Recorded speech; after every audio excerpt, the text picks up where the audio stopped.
The void of deep space is utterly silent, but the classified logs recovered from the Vanguard shipping freighter scream with a terror that completely defies the vacuum.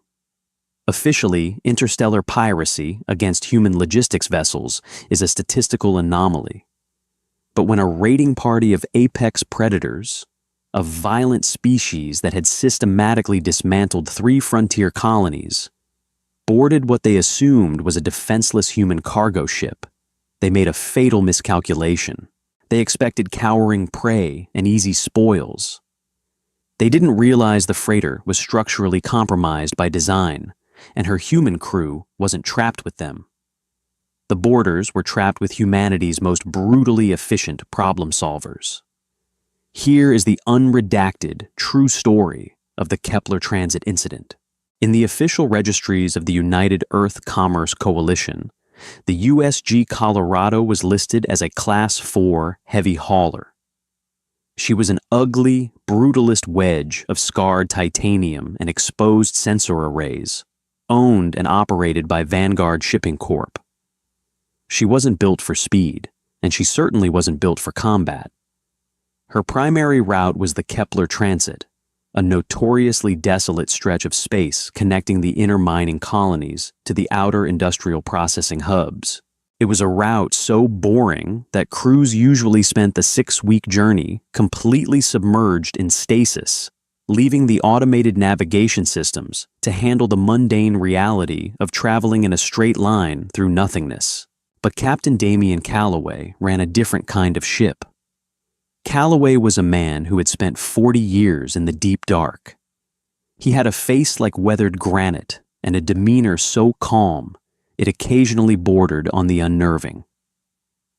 On October 14th, at precisely 0400 hours ship time, Calloway was awake. He was sitting in the dimly lit command deck, nursing a mug of synthetic coffee that tasted faintly of copper, watching the primary sensor telemetry. The Colorado was carrying 80,000 metric tons of pressurized xenon gas and volatile industrial coolants. It was a highly lucrative payload, which is why Vanguard Shipping Corp had mandated a skeleton crew remain awake in shifts. Down in the engineering bay, Chief Engineer Sophie Jenkins was running routine diagnostics on the life support scrubbers. Jenkins was a former deep-sea structural welder before she moved to space, a woman who understood pressure, stress, and the terrifying physics of containment better than anyone alive. Beside her, Tactical Officer John Stanton was nominally in charge of the ship's meager security. Stanton's arsenal consisted of 2 standard-issue crowd control stunners and a locker full of heavy-duty plasma rivet guns used for hull repair. At 04:15 hours, the proximity alarms did not scream. They didn't blare or flash red. Instead, navigator Rachel Lewis, staring at the passive thermal scanners, simply noticed a shadow where there shouldn't have been one. "Captain," Lewis said, her voice steady, though her hands tightened slightly over her console. "We have a thermal anomaly. Grid 7 Alpha. It's running cold, perfectly matching the background radiation of the sector, but it's occluding the starlight from the Orion constellation." Calloway didn't flinch. He set his coffee mug down on the magnetic tray. "Vector? Intercept trajectory," Lewis confirmed, tapping a sequence on her glass screen. "It's small, a boarding craft, and it's moving fast. ETA to hull contact is 12 minutes. The crew knew exactly what was out there.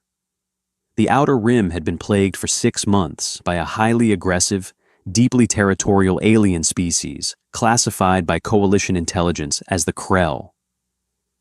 The Krell were biological nightmares. Bipedal, standing roughly 8 feet tall, covered in naturally occurring chitinous armor plating, and possessing a culture entirely built around the subjugation of weaker species. They didn't just pirate ships, they butchered the crews, taking the vessels back to their hives as trophies. 4 corporate freighters had vanished in the last quarter alone. "Stand by," Calloway said, his voice dropping into a low, authoritative register. He didn't reach for a distress beacon. He didn't order evasive maneuvers. The Colorado was a flying brick. She couldn't outrun a Krell interceptor, even if she dumped her entire payload. "Captain, should I initiate the automated distress protocols?" Lewis asked, her eyes darting between the fast-approaching thermal shadow and Calloway's unreadable face. "Negative, Rachel," Calloway replied smoothly. "By the time a coalition cruiser gets out here, we'll be dust. Vanguard Logistics doesn't pay us to die, and they don't pay us to lose the cargo." He pressed the intercom button, connecting to the engineering bay. "Sophie, John, we have inbound company, hostile borders, 12 minutes out." Down in the cavernous, echoing metal belly of the ship, Jenkins wiped a smudge of grease from her forehead. "Understood, Captain. Standard repel?" "No," Calloway said. A grim, terrifyingly calm smile touched the corners of his mouth. "They want the ship. Let's give it to them. Initiate Protocol Labyrinth. Depressurize the outer residential ring, but keep the thermal spoofers running. Make it look like we are hiding in Cargo Bay 4. Stanton, the security officer, loaded a heavy, high-yield plasma rivet gun, a tool designed to fuse titanium plates, not fight organic beings. Bay 4 is the heavy coolant storage, Captain. If they breach that— "I know exactly what Bay 4 is, John," Calloway interrupted. "Get up to the secondary control nexus. Sophie, I want manual overrides on all bulkheads. Lock down the primary elevator shafts. Today, we aren't a cargo ship." The massive silent freighter drifted onward, a seemingly helpless whale in the ocean of space, as the Krell boarding craft latched onto its starboard flank like a metallic parasite. The impact reverberated through the hull of the Colorado like a low-frequency earthquake. Dust shook loose from the overhead pipes in the engineering bay, and the artificial gravity flickered for a fraction of a second as the Krell boarding craft's magnetic grapples locked brutally onto the outer plating. Outside, in the vacuum, the Krell raiders were initiating their breach. Coalition audio logs, later recovered from the Krell craft, revealed their communications. They were laughing. Their clicks and guttural growls translated to a supreme, arrogant confidence. They had scanned the Colorado. They knew it was unarmed. They knew it only had 4 biological life forms aboard. To them, this wasn't a battle. It was a slaughterhouse appointment. They deployed a thermal bore charge against Airlock 7. The intense heat instantly melted the outer titanium door, turning the thick metal into a shower of brilliant white sparks that dissipated into the void. Normally, when a ship is breached, the sudden depressurization causes alarms to shriek, red emergency lights to strobe wildly, and panicked crews to scramble for pressure suits. The Krell commander, a massive brute wielding a heavy particle repeater, stepped through the cooling slag of the airlock, expecting the familiar, delicious chaos of prey and terror. Instead, the 12 Krell warriors stepped into absolute tomb-like silence. The corridor was fully pressurized. The lights were a calm, dim amber. There were no sirens. There was no screaming. The Krell commander signaled his squad to fan out. Their thermal optics swept the corridors. According to their ship's initial scans, the human crew had retreated and barricaded themselves deep within the ship's massive stern, specifically inside Cargo Bay 4. "They cower in the hold," the Krell commander signaled to his squad, his mandibles clicking with amusement. "Take the bridge to secure the vessel's navigation. Then we will slowly pry open their tomb." What the Krell did not understand was the fundamental architecture of a Class 4 Vanguard heavy hauler. The Colorado was not designed like a passenger liner, with neat hallways and obvious layouts. It was a modular industrial vessel. Its interior was a maze of high-pressure pipes, heavy-duty radiation shielding, and automated cargo-shifting bulkheads. On the secondary control nexus, safely sealed behind 3 feet of depleted uranium armor, plating near the ship's core, Captain Calloway watched the boarders via internal security feeds. "They're in," Calloway noted, his voice flat. He took another sip of his coffee. 12 hostiles, heavy armor, energy weapons. They are splitting up, 4 heading toward the primary command deck, 8 heading down the central spine toward Cargo Bay 4. "Let them get halfway down the spine," Jenkins's voice crackled over the secure comms. She was buried deep in the environmental control subdeck, her hands flying across a manual pneumatic switchboard. "John, are you in position?" "In position," Stanton replied. He was wedged into a cramped maintenance crawl space directly above the central spine corridor. He held the heavy plasma rivet gun tight against his chest. The 8 Krell warriors marched down the central spine.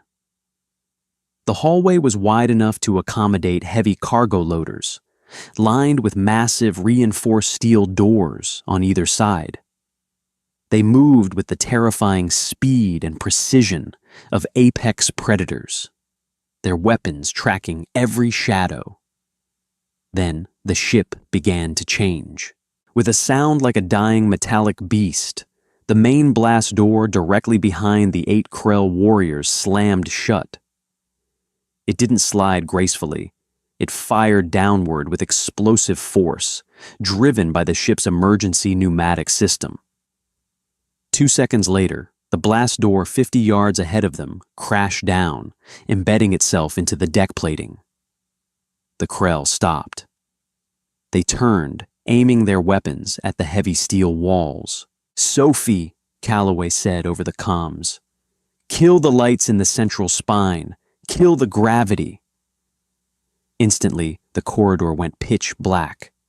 A heartbeat later, the artificial gravity plating under the aliens' feet simply shut off.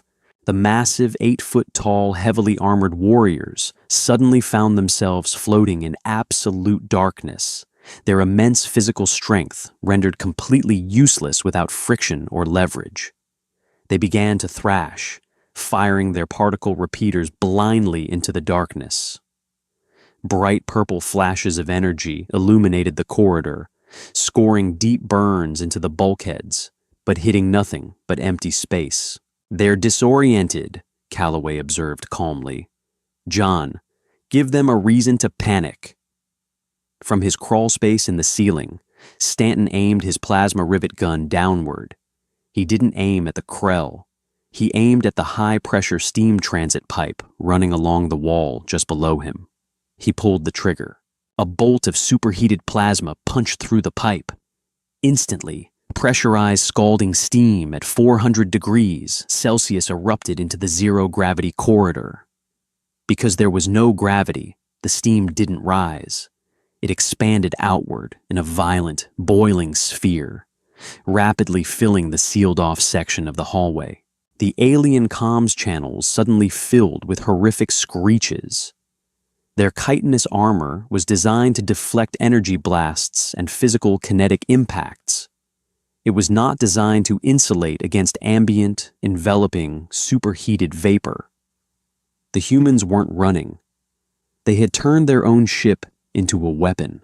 While the main contingent of the boarding party was slowly boiling in the zero-gravity steam trap of the central spine, the remaining 4 Krell warriors had reached the primary command deck. They kicked the bridge doors open, weapons raised, expecting to find the captain and the navigator. Instead, they found an empty room. The flight consoles were completely locked down, the screens displaying nothing but the Vanguard Shipping corporate logo. The Krell squad leader let out a furious growl, smashing the nearest console with the butt of his weapon. He activated his short-range communicator to contact the commander in the central spine, but all he received was aggressive static and the faint, garbled sounds of shrieking. "Captain," Rachel Lewis whispered. She was sitting next to Calloway in the secondary nexus, her fingers dancing over the tactical overlay. "The bridge team is isolated. They are trying to hack the navigation mainframe." "Let them try," Calloway said. "That mainframe requires a biometric retinal scan from a Vanguard executive. The closest one is 4 light-years away. Sophie, what is the status of the spine team?" "They're cooked, Captain," Jenkins reported grimly. "Thermal sensors show all 8 life signs in the central corridor are fading. The steam pressure breached their environmental seals. They're done." "Understood," Calloway replied, no emotion in his voice. "We still have 4 on the bridge. They're going to realize they are trapped soon. Let's not keep them waiting." On the bridge, the Krell squad leader realized the grim reality of their situation. The ship was a ghost town, their comms were jammed, and the main doors they had just entered through suddenly slid shut, locking magnetically with a heavy, definitive clank. Then, the environmental systems on the bridge kicked into overdrive, but not to provide life support. "Venting atmospheric oxygen from the command deck," Jenkins announced from her terminal.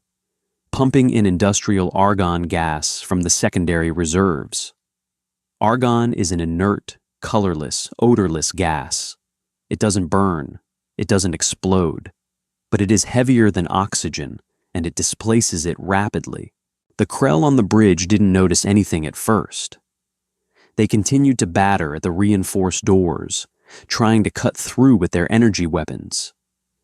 But the doors of the command deck were lined with thermal ablative ceramic, specifically designed to withstand atmospheric re-entry heat.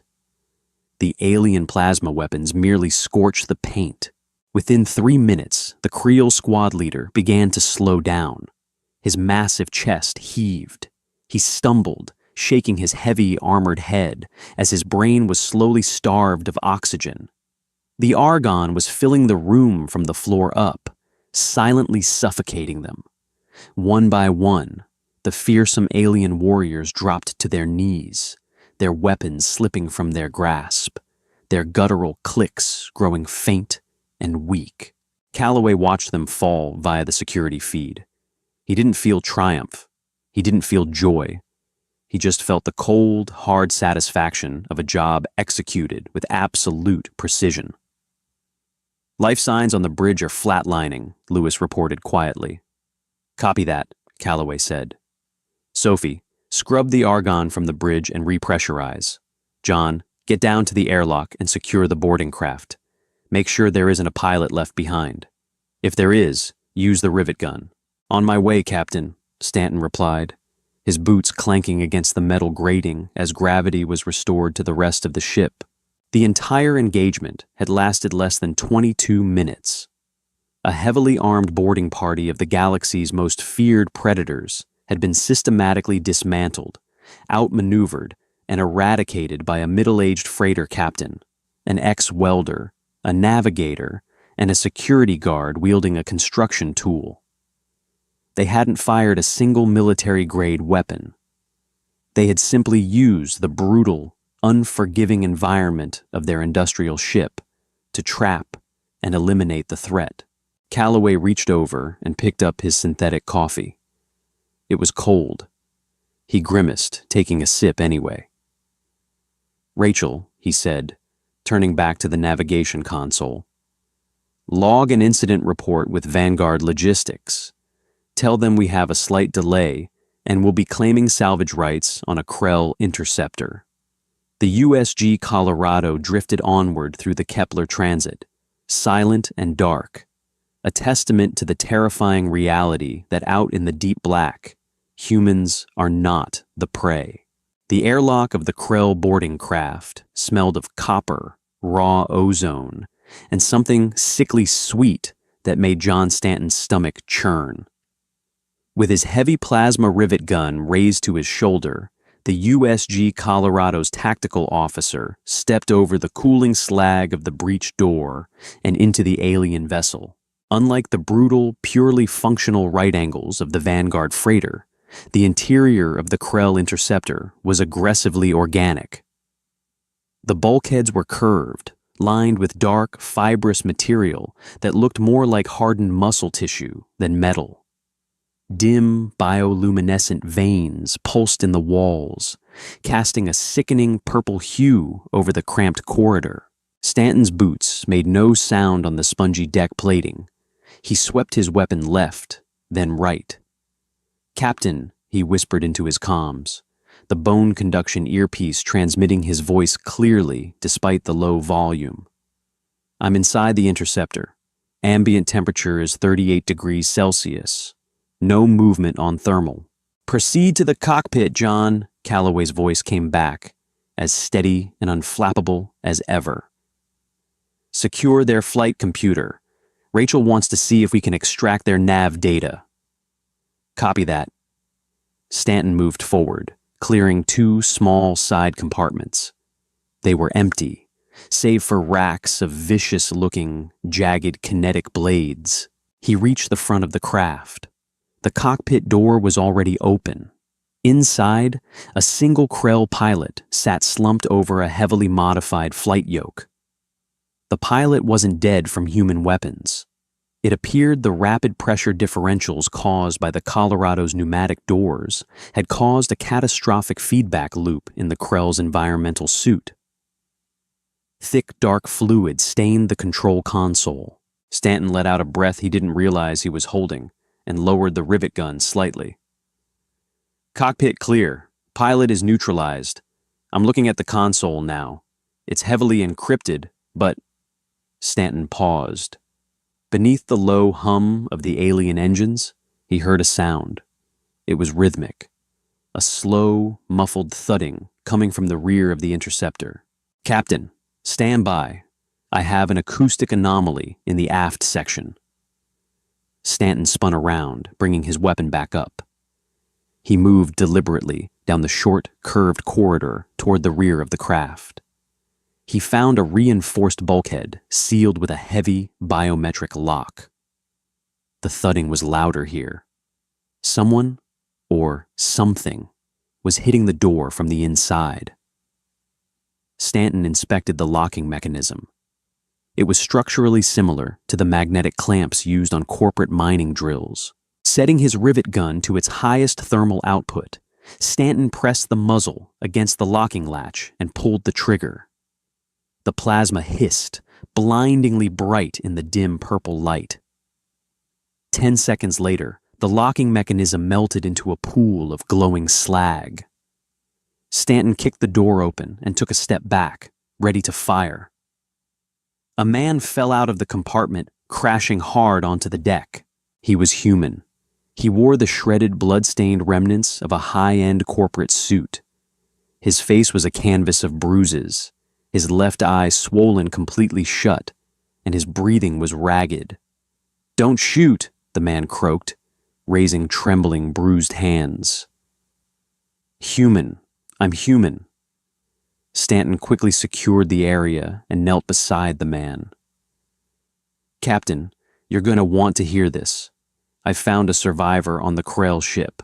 Human male." "Identify him," Calloway ordered, a rare hint of urgency bleeding into his tone. Stanton checked the man's torn lapel. There, barely clinging to the fabric, was a platinum-tier corporate identification pin. Stanton read the engraved lettering, his eyes widening. "Sir, it's Ryder Hughes, Senior Director of Logistics for Vanguard's Outer Rim Division. He went missing on the USG Magellan 2 weeks ago." "Bring him aboard immediately," Calloway commanded. "Sophie, get the medbay prepped. Rachel, monitor our long-range scanners. If a regional director was on that ship, this wasn't a random pirate raid." 5 minutes later, Stanton hauled Ryder Hughes onto the command deck of the Colorado. The executive was in bad shape, but the emergency stim pack Stanton had administered allowed him to walk. Hughes collapsed into the navigator's secondary chair, staring at Calloway with a mixture of profound relief and abject terror. "Captain Calloway," Hughes gasped, clutching his ribs, "you..." You killed the boarding party? We resolved the situation, Director, Calloway said evenly. Why are you on a Krell interceptor? They keep trophies, Hughes coughed, wiping blood from his lip. They took the Magellan, slaughtered the crew, kept me alive to bypass Vanguard security codes on the outer colonies. They were taking me to... He stopped, his eyes going wide as he looked at the ship's main chronometer. The interceptor. Did you disable its telemetry beacon?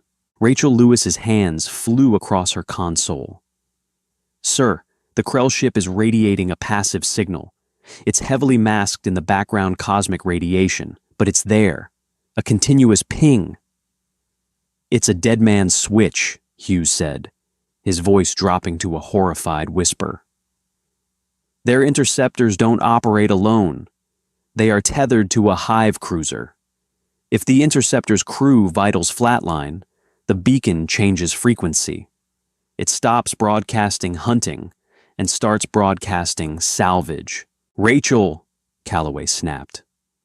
Range on that hive cruiser? Lewis routed the interceptor's ping through the Colorado's deep space sensor array. The screen flickered, filtering out the background noise of the Kepler transit. A massive, cold blue signature materialized on the edge of the tactical grid. Got it, Lewis said, her face draining of color. Captain, it's massive, Class 9 tonnage at least, and it's burning hard on an intercept vector. They received the altered ping. ETA is 45 minutes. Silence fell over the command deck. A Class 9 Krell hive cruiser carried enough firepower to glass a small moon, let alone vaporize a lumbering, unarmed corporate freighter. Can we outrun them? Hughes asked, panic rising in his chest. Dump the cargo, reroute life support to the engines. We dump the cargo, we breach contract, and even at maximum burn, a Krell cruiser will run us down in an hour, Calloway said, his voice deathly calm. He turned to look at the main schematic of the Colorado glowing on the central holotable. They think we are dead. They think their boarding party secured the ship and then perished, leaving this vessel ready for salvage. They want the ship intact. Calloway looked up, meeting the eyes of his crew. So, we're going to let them dock. You're out of your mind, Hughes sputtered, gripping the edges of the console. You're talking about letting a hive cruiser physically attach itself to this vessel? They have thousands of warriors on board.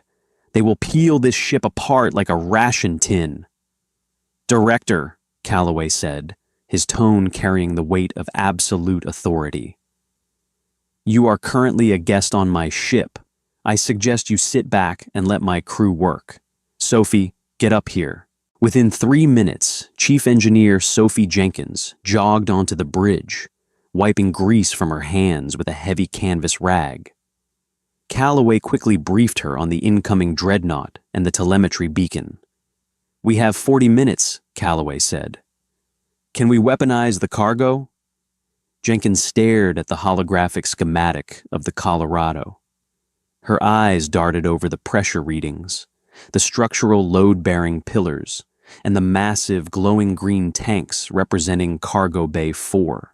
80,000 metric tons of pressurized xenon gas and industrial cryogenic coolant, Jenkins muttered to herself, her mind racing through the physics of thermodynamics and catastrophic containment failure. Xenon is inert. It won't burn. But the coolant... Captain, we are hauling liquid Freon 8, super chilled to negative 200 degrees Celsius. What happens if we introduce rapid heat to that volume of Freon 8? Stanton asked. It expands, Jenkins said, looking up, a dangerous gleam in her eye. Violently, at a ratio of about 1 to 800. If it's contained when it heats up, the pressure will tear through solid titanium. But to do that, we need a heat source hot enough to flash boil 80,000 tons of liquid in a microsecond. The Krell cruiser, Calloway deduced, When they dock with a derelict ship, how do they breach the primary airlocks? Hughes spoke up, his voice shaking. They don't use airlocks for salvage. They use a plasma ram. It's a heavy breaching umbilical. It latches onto the broadest section of the hull and uses a concentrated plasma torch to melt a hole 30 feet wide, creating a temporary seal to funnel their salvage drones inside. There's our heat source, Jenkins said. If they hit the main hull with a plasma ram, they are applying tens of thousands of degrees of raw thermal energy directly to the ship. So we put the coolant between the hull and the plasma ram, Calloway said. Jenkins nodded, her hands already flying over her engineering tablet. The Colorado has an outer residential ring that we evacuated during the initial boarding. It sits directly behind the primary salvage docking plate, the most logical place for a cruiser to attach. If I reroute the primary coolant pumps from Cargo Bay 4 and flood the entire outer ring with liquid Freon 8, you turn the outer hull into a pressure cooker, Stanton finished. When the Krell use their plasma ram to cut through, the plasma will hit the super-chilled Freon, Jenkins confirmed. The thermal shock will be instantaneous. The phase shift from liquid to gas will cause a localized kinetic explosion equivalent to a low-yield tactical nuke. It won't just blow them off us. The sudden expansion will travel back up the plasma ram and detonate inside the cruiser's docking umbilical. Will the Colorado survive it? Hughes asked.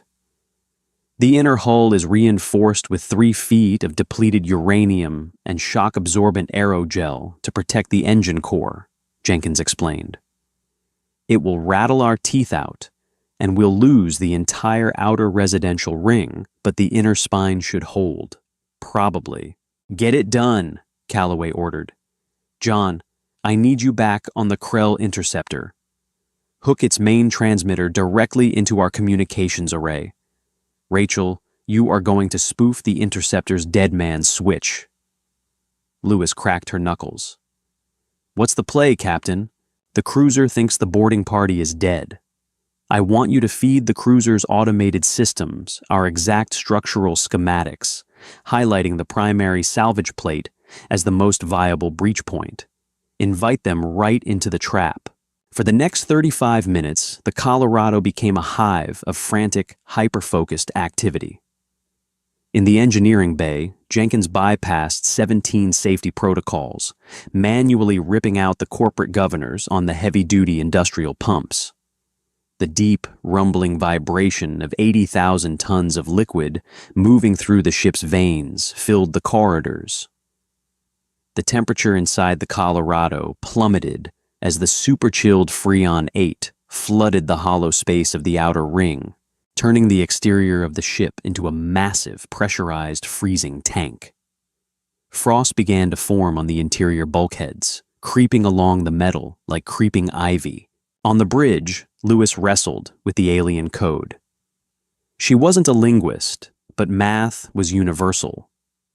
She isolated the Krell telemetry ping, attached a heavily modified data packet containing the Colorado's falsified structural weaknesses, and broadcast it straight into the void.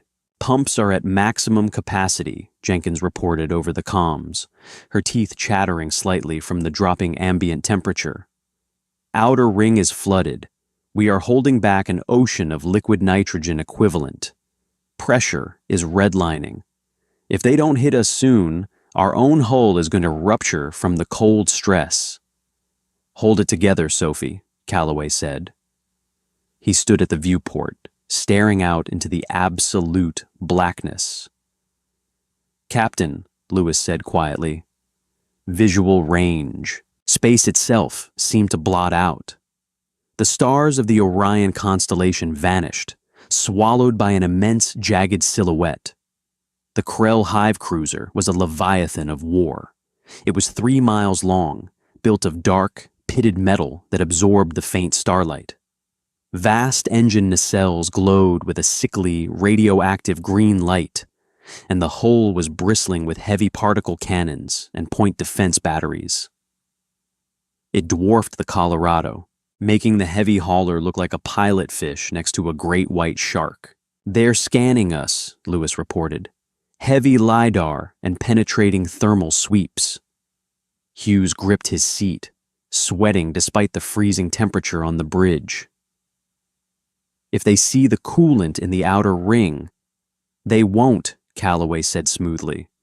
Sophie wrapped the inner bulkheads in thermal spoofers. To their scanners, the outer ring just looks like empty, dead space. "Incoming transmission," Lewis said. "Automated docking handshake. They took the bait. They are extending the salvage umbilical." From the belly of the Krell Leviathan, a massive, segmented mechanical arm began to unfold. It was easily 200 feet wide, tipped with a ring of glowing plasma emitters. It reached out across the void, a metallic predator reaching for a helpless victim. "Brace for impact," Calloway ordered over the ship-wide channel. The Colorado groaned violently as the cruiser's salvage arm clamped onto the primary docking plate. Magnetic grapples the size of buildings slammed onto the hull, locking the two ships together in a deadly embrace. The sound of metal grinding against metal reverberated through every deck of the freighter. "They are locked," Lewis yelled over the groaning hull. "Plasma ram is spinning up." Through the external security cameras, the crew of the Colorado watched the jaws of the Krell war machine activate. The ring of plasma emitters on the massive docking umbilical flared to life. Brilliant, blinding white energy, burning at 30,000 degrees, touched the cold titanium of the Colorado's outer hull. The Krell intended to effortlessly melt through the armor, breach the empty corridors they believed were just beyond the hull, and flood the ship with salvage drones. They did not expect to hit a pressurized ocean of volatile, super-chilled industrial coolant. The exact moment the hyperheated plasma breached the 3-inch titanium plating, it made direct contact with the Freon 8. The laws of thermodynamics took over with terrifying, apocalyptic violence. The liquid coolant, resting at negative 200 degrees, was suddenly subjected to the temperature of a small star. It flashed into gas instantly. The resulting volumetric expansion was unfathomable. Millions of cubic liters of gas demanded space that did not exist. "Ignition!" Jenkins screamed over the comms. The explosion didn't produce a fiery fireball. There was no oxygen for a combustion reaction. Instead, it was a pure, kinetic shockwave of expanding white vapor. The outer residential ring of the Colorado shattered perfectly outward, exactly as Jenkins had calculated. The massive titanium hull plates became devastating shrapnel, riding a tidal wave of pressure. The force of the phase shift implosion hit the Krell salvage umbilical at point-blank range. The massive mechanical arm, designed to withstand the stress of towing dead weight, was completely obliterated. The sheer pressure forced the rapidly expanding, freezing gas up the hollow tube of the salvage arm, acting like a barrel of a gun pointing directly into the underbelly of the Hive cruiser. A shock wave of unimaginable force slammed into the Colorado. On the bridge, the artificial gravity failed instantly. Consoles sparked and exploded in showers of sparks. Calloway was thrown violently to the deck, his shoulder colliding with the heavy metal plating. Emergency sirens, silent until now, finally shrieked to life, blaring a deafening red alert. Outside, the vacuum of space was filled with a massive, expanding cloud of crystallized coolant. The Krell Hive cruiser suffered a fatal blow.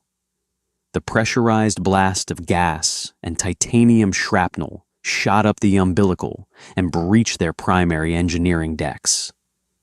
The extreme cold violently extinguished their plasma furnaces. The structural spine of the cruiser buckled under the immense, unexpected upward force.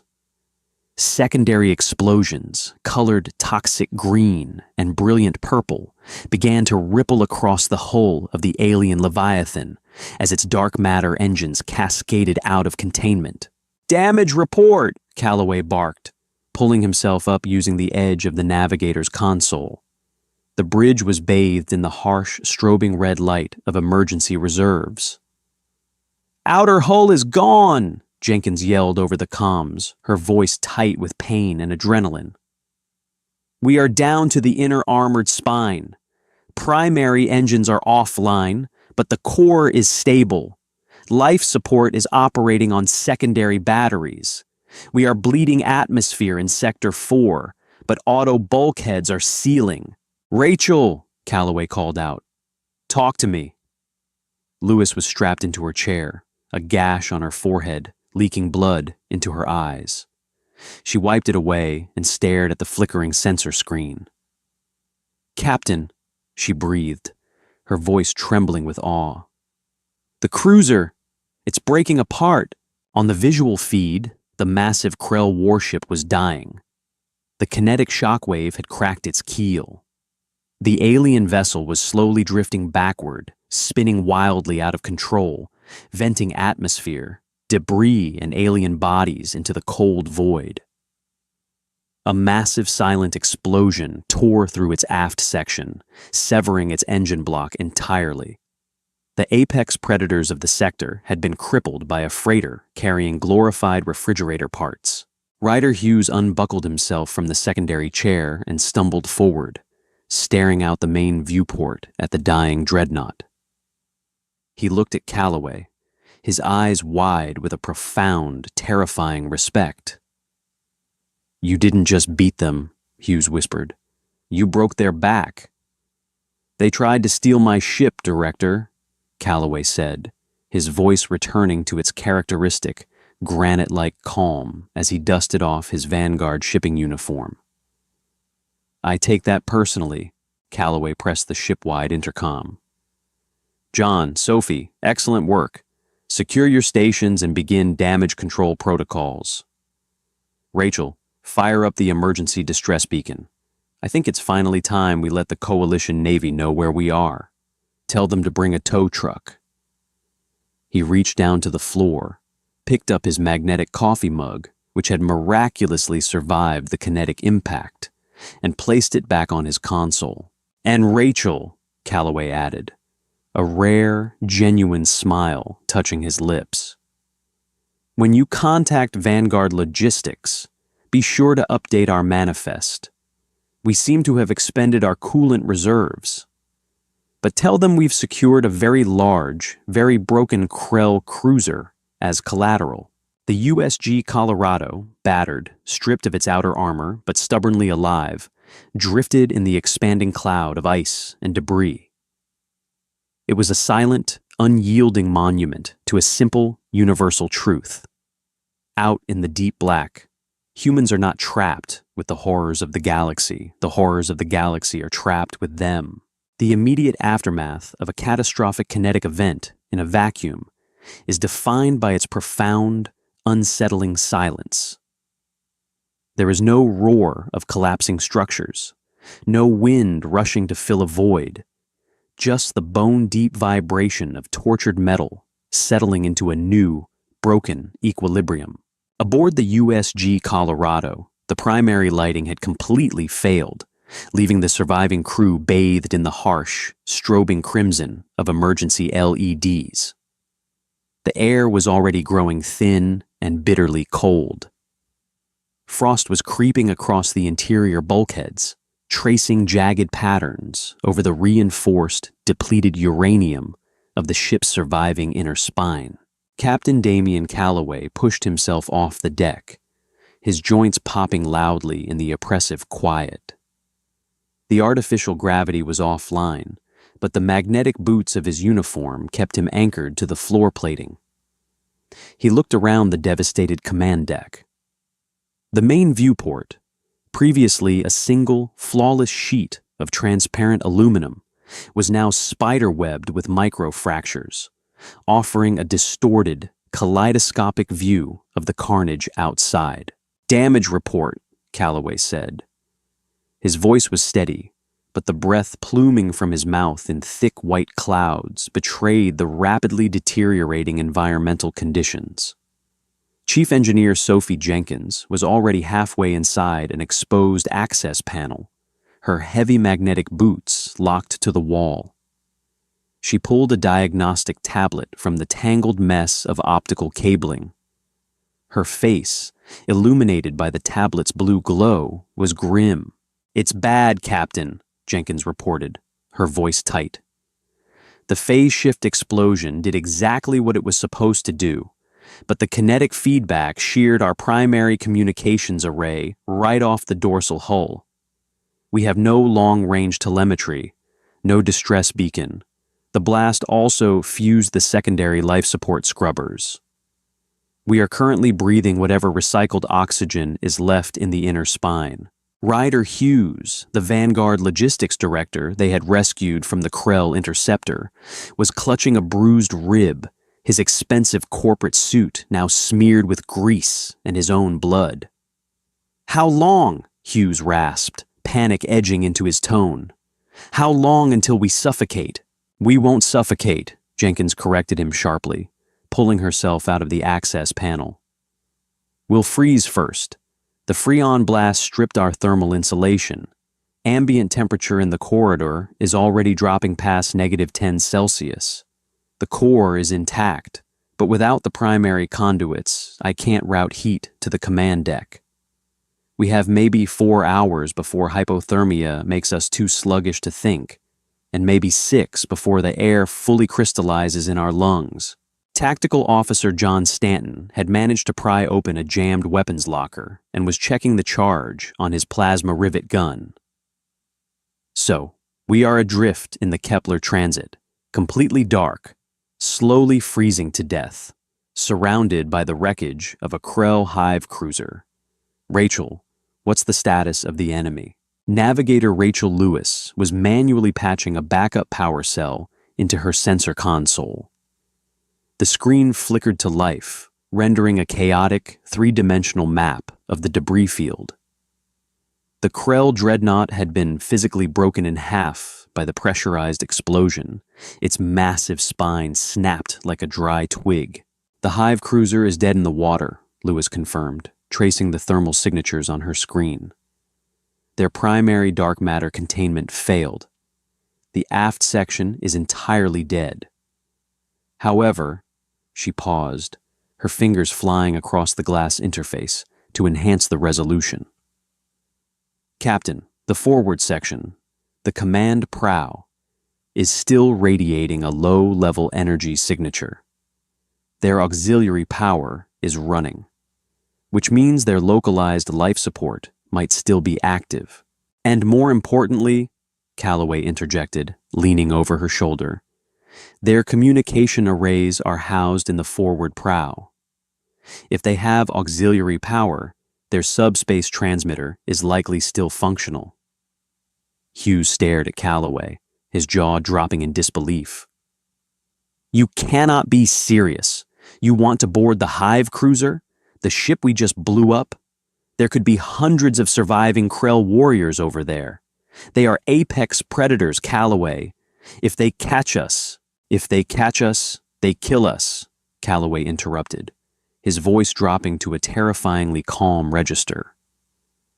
"If we stay here, physics kills us. I prefer to take my chances with the Krell. The United Earth Commerce Coalition needs to know exactly what happened here. Vanguard Shipping needs to know we secured their asset, meaning you, Director Hughes. We are not dying quietly in the dark." Calloway turned to his engineer and his tactical officer. "Sophie, John, what is the status of our heavy industrial EVA suits?" "We have 2 Mark IV deep space welding rigs in the secondary airlock," Jenkins replied, her eyes widening slightly as she realized what Calloway was asking. "They are heavily armored to protect against radiation and micrometeorites, but they are slow, clunky. We use them for exterior hull patches, not combat boarding operations. They will have to do," Calloway said. "We need that subspace transmitter. You two are going to spacewalk across the debris field, breach the surviving forward section of the Hive cruiser, physically detach their long-range transmitter, and bring it back here. Can you wire Krell-Tech to our backup batteries? Math is math, Captain, Jenkins said, a fierce, determined grin breaking through her grim expression. Power is power. If we can rip it out of their console, I can splice it into our mainframe. But we are going to need covering fire. Those welding rigs don't leave my hands free for a weapon. I'll handle the covering fire, Stanton said, stepping forward. He slapped a fresh, high-capacity plasma battery into his heavy rivet gun. The Krell rely on thermal optics. In the cold of space, those EVA suits run hot. Will stick out like flares. But if their ship is as busted as ours, they are going to be disorganized, disoriented, and fighting for air. Calloway nodded. Rachel, calculate the optimal trajectory through the debris. John, Sophie, get suited up. Director Hughes, you are going to monitor their vital signs from the tactical console. If we pull this off, you are going to personally ensure that Vanguard Logistics covers our hazard pay. Hughes swallowed hard, looking at the hardened, resolute faces of the freighter crew. These weren't soldiers. They were blue-collar workers, haulers, and mechanics. Yet they operated with a lethal, unflinching efficiency that terrified him more than the alien armada had. I'll authorize double, Hughes muttered. Just get that transmitter. 10 minutes later, in the cramped, freezing confines of the secondary airlock, Jenkins and Stanton strapped themselves into the Mark IV welding rigs.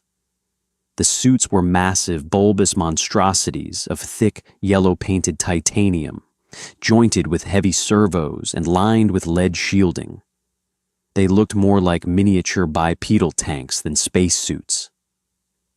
Jenkins had heavy plasma cutters built directly into her gauntlets, while Stanton gripped his industrial rivet gun with thick, mechanized fingers.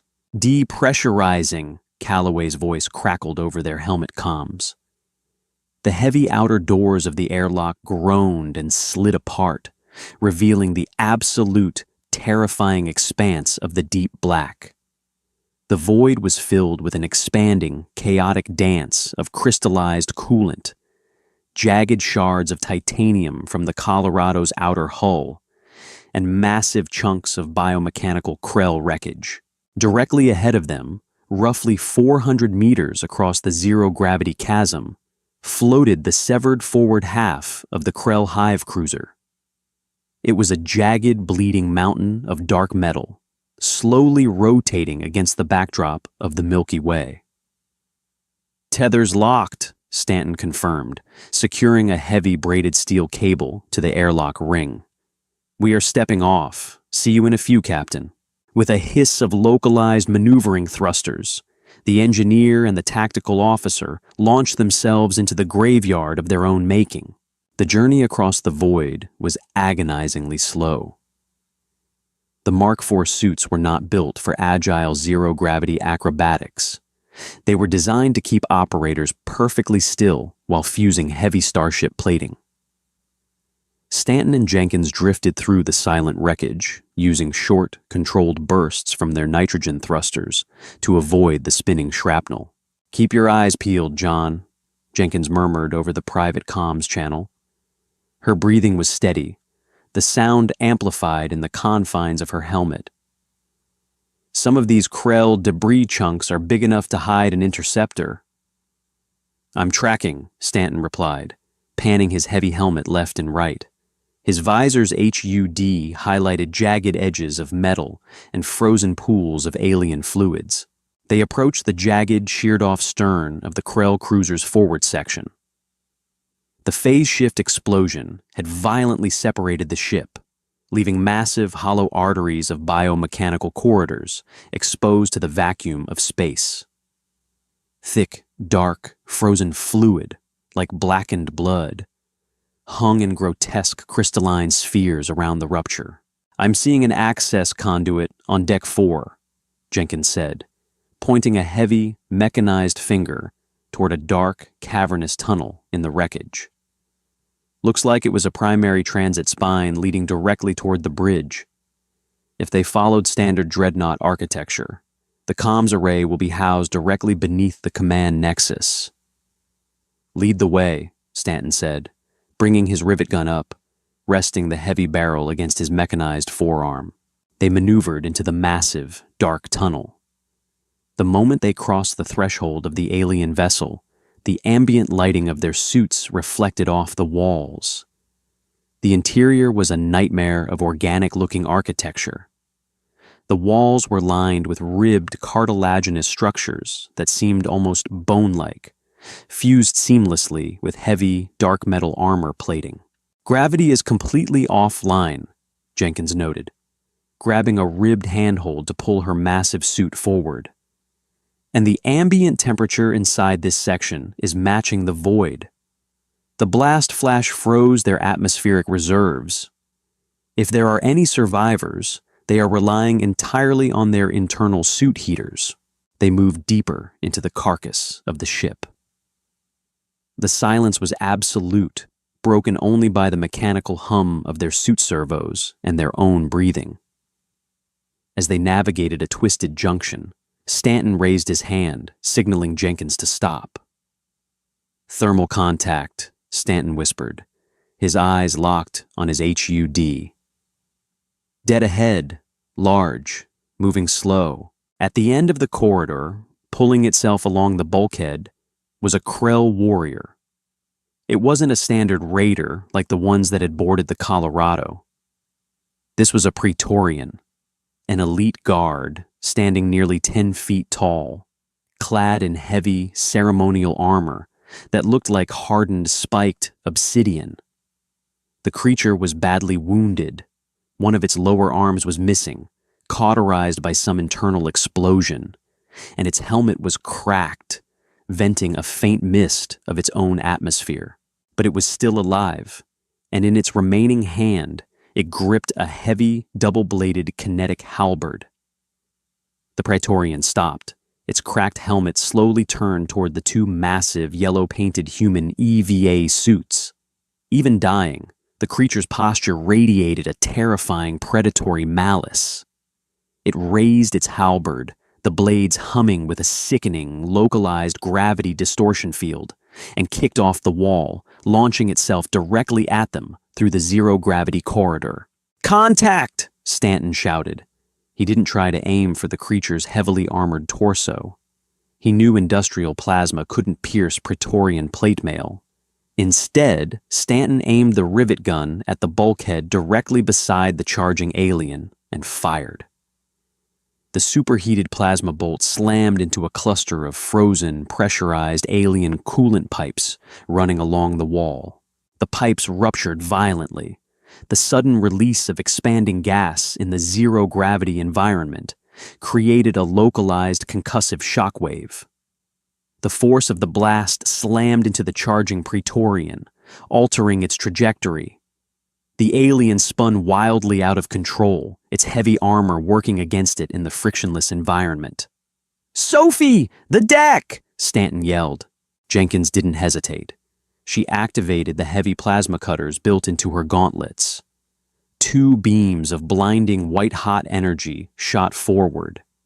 She didn't aim at the Krell. She aimed at the floor plating directly in the alien's new path. The industrial cutters sliced through the alien alloy like butter, weakening the structural integrity of the deck. The tumbling Praetorian smashed into the weakened floor plating. The compromised metal gave way, and the massive alien crashed completely through the deck, falling into the dark, inaccessible maintenance labyrinth of the deck below. Stanton lowered his weapon, his heart hammering against his ribs. "Target neutralized, mostly. Let's move before it finds a way back up." They hurried past the jagged hole in the floor, entering the antechamber of the bridge. The heavy blast doors had been warped by the shockwave of the cruiser breaking apart. Jenkins wedged her suit's hydraulic gauntlets into the crack between the doors and activated her servos. With a deafening shriek of tearing metal, the industrial suit forced the alien blast doors apart. They stepped into the Krell command deck. It was a vast, terrifying space, designed for giants. Several Krell officers floated dead in the room, their suits compromised by the sudden depressurization. "There," Jenkins said, pointing to a massive, freestanding console bathed in the faint, pulsating glow of auxiliary power. "That's their subspace array. It's fully integrated into the ship's neural architecture." "Can you cut it out?" Stanton asked, keeping his weapon trained on the doors. "I'm an engineer, John," Jenkins said, a fierce pride in her voice as she approached the console. "I can take apart a fusion reactor with a wrench and a prayer. Watch my 6. Jenkins went to work. She couldn't just smash the console. The delicate crystalline components of a subspace transmitter would shatter. Using the precision microlasers mounted on her suit's fingertips, she began to surgically bypass the heavy armor plating, severing the biomechanical optic cables that tethered the array to the ship's dying mainframe. Every cut was a risk. One wrong sever could trigger an automated purge protocol, frying the transmitter permanently. 5 minutes, Sophie, Stanton warned, checking his HUD. "Our suit reserves are dropping, and the Colorado is getting colder." "I have it," Jenkins grunted, her hydraulic arm straining as she physically ripped the core transmitter housing, a rectangular module the size of a small car engine, free from the console. Spark showered into the zero-gravity environment. "It's heavy, even in 0G. The mass is significant. I'll need to tether it to my suit." "Hook it up and let's go," Stanton said. With the heavy alien technology strapped to Jenkins' back like an oversized glowing backpack, the two humans began their arduous retreat. They navigated the dark corridors, past the floating corpses of the apex predators, and out into the terrifying void of the debris field. The journey back was a grueling test of endurance. Jenkins was fighting the massive inertia of the transmitter, and Stanton's thruster reserves were running dangerously low. But the sight of the Colorado, battered, stripped, and dark, but utterly unyielding, kept them moving.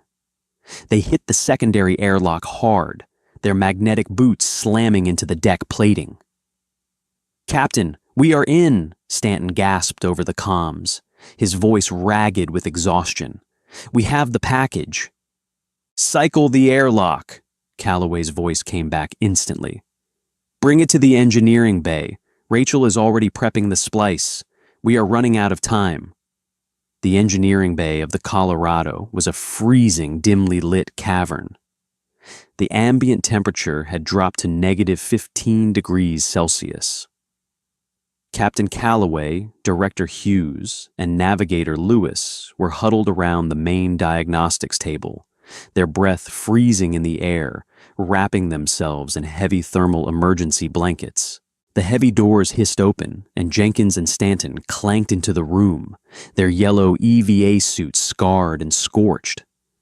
Jenkins immediately detached the Krell transmitter, letting it clatter heavily onto the workbench.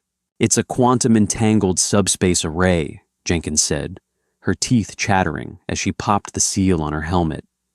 She looked exhausted, her face pale from the cold. "It doesn't use standard radio frequencies.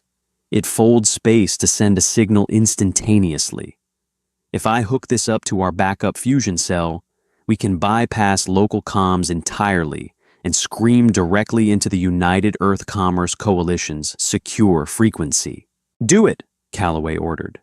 "Rachel, map the UECC emergency frequencies into a mathematical algorithm the Krell machine can process." For the next 20 minutes, the engineering bay was a flurry of desperate, freezing activity. Jenkins used heavy industrial clamps to physically force standard Vanguard optical cables into the strange, organic ports of the Krell device. Lewis typed furiously on her tablet, translating human binary code into the complex, multi-tonal frequency language of the aliens. "Power is fluctuating," Stanton warned, monitoring the backup fusion cell. The Krell machine is drawing massive amounts of current. It's going to drain our life support batteries in 3 minutes. 3 minutes is all we need, Calloway said.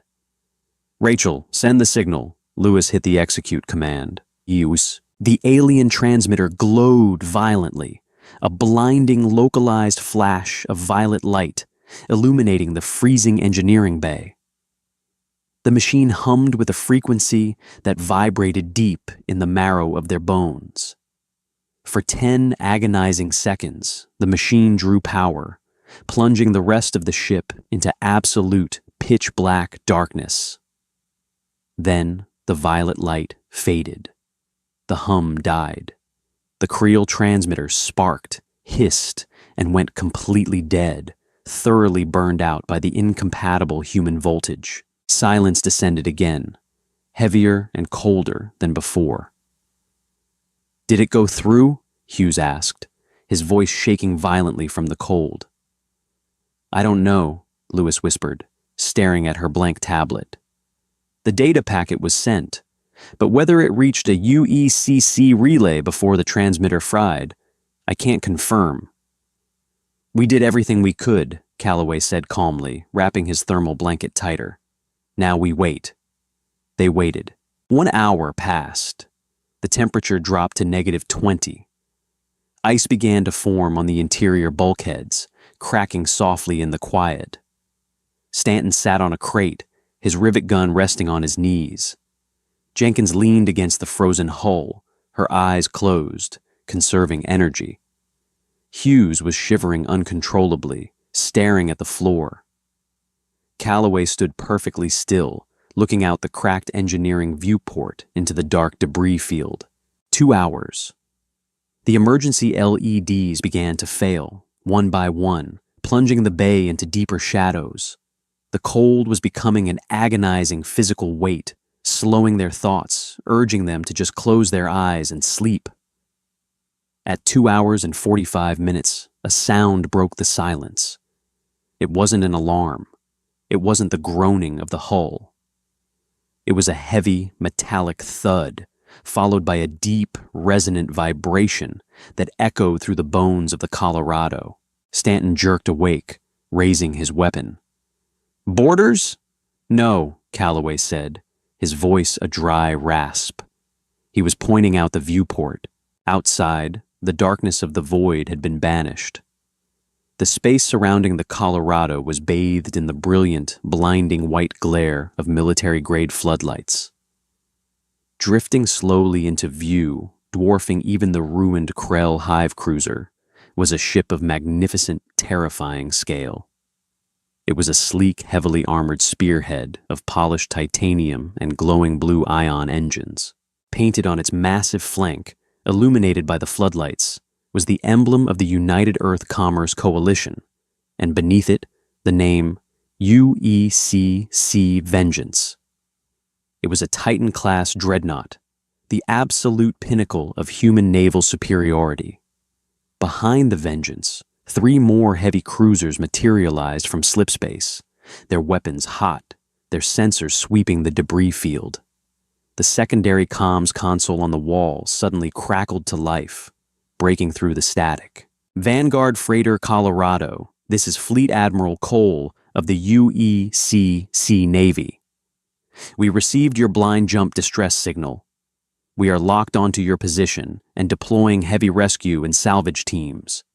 We show catastrophic damage to your vessel and the utter destruction of a Class 9 Krell hive cruiser in your immediate vicinity.